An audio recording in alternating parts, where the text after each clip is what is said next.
السلام علیکم ملګرو. نن 68 پرې شوه چې پر شنار کومې لیارې دي هغه باندې او تقریبا 4 لک پورې آبادۍ د محصوره پاتې دی. دغه لیاره بندیش د واجې په شهر کې پټرول کما شو، پټرول ختم شول. د پټرول پمپ مالکان یو راغلو چې هغوی یو پریس کانفرنس کړی وي یا یې چې ته یو بیان جاري کړی وي. په پرشنار شهر کې ادویات ختم شول، کوم روزمره زندگی کې استعمالیږي هغه ختم شول. د میډیکل یونین والا یو رانغلو چې هغه یو پریس کانفرنس کړی وي یا یوه خبرې کړي وي د دغې ایشو باندې دوی اواز چاته رسولی وي. په پرشنار کې غوړي ختم شول، چینی ختم شول. د تاجر انجمن تاجران او ټریډ یونین والا یو رانغلل چې هغوی خپل بیان جاري کړی وي یا یې پریس کانفرنس کړی وي یا یې دغه مسله حکومت ته رسولي.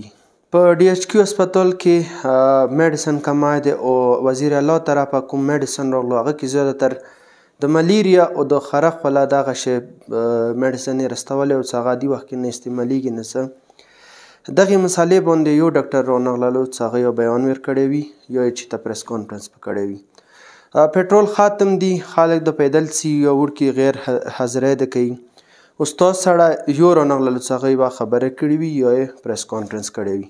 بډرې مو 2 میاشتو نه بند دی. هلته کوم خلک دي ټریډ یونین والا، خرلڅۍ او بړکي والا تقریبا هغه بډر باندې هم درب نه کیږي او دغو بډر نه دوی تقریبا په کروڑو روپۍ وګټلي. دغو حالاتو کې یو رانغللو چې هغوی یا پریس کانفرنس کړی وي یا یې مطالبه کړي چې دا د موږ ته کولو شي. د ګیسو سلنډر والا چې هغه ایل پی جي خرڅوي هغوی ایل پی جي 2 میاشتو نه ختم دي او دوی کوم یونین والا دی یو رانغللو چې هغه بیان ورکړی یا یې پریس کانفرنس کړی وي یا یې اواز چاته رسولی وي.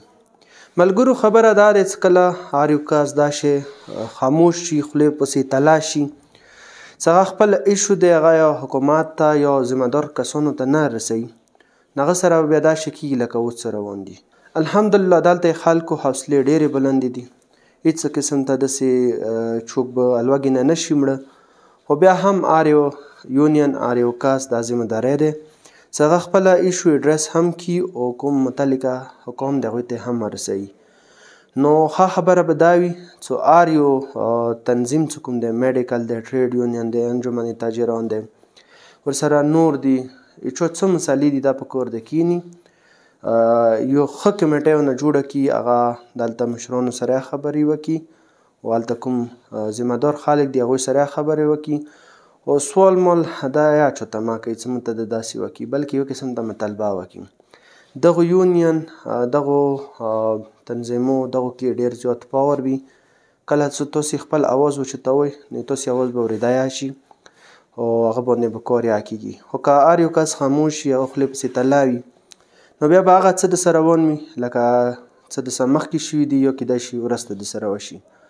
نو التجا لرو چې خپل کوم خاموشی دی هغه شه بریک کوی. دینه بعد اندوره خاموشی ډیره دی، هر یو کس خپل جدي خپل اواز خامخا اوچت کړي. مهرباني.